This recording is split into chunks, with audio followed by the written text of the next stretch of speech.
అలసిన వానికి ఊరడించు మాటలు.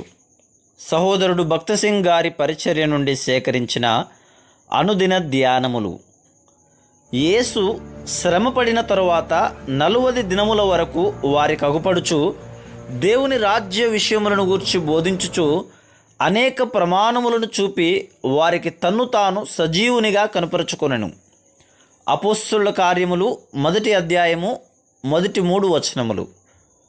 ప్రభువైన యేసుక్రీస్తు పునరుద్ధానుడైన తరువాత 40 దినములలో 10 సార్లు తన శిష్యులకు కనపరుచుకొనెను.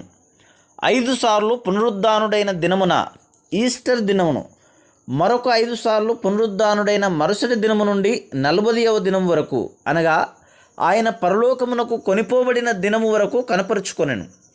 ఎవరైతే ఆయన యందు నమ్మిక ఉంచలేదో వారికి ఒక్కసారి కూడా కనపరుచుకొనలేదు. ప్రతిసారి తన శిష్యులకు మాత్రమే కనపరుచుకొనెను.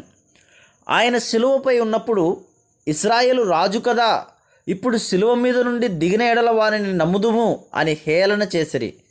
మత్తయి సువార్త 27వ అధ్యాయము 42వ వచనం. కావున పునరుద్ధానుడైన తర్వాత వారిలో ఎవరికిని ఆయన కనపరుచుకొనలేదు. రోమా 4వ అధ్యాయము 24-25 వచనములలో చెప్పబడిన రీతిగా ఎవరైతే ప్రభువైన యేసుక్రీస్తును తమ స్వంత రక్షకునిగా అంగీకరించి నిత్యత్వమునకు ఆయన దృష్టికి నీతిమంతులుగా తీర్చబడిరో వారికి మాత్రమే ఈ అద్భుతమైన పునరుద్ధాన శక్తిని ఆయన కనుపరచును. ప్రతి ప్రత్యక్షత ద్వారా మరణమును జయించిన ఈ గొప్ప రహస్యమును అనుభవించుట ద్వారా అది మనలను అత్యధిక విజయశాలులుగా చేయును.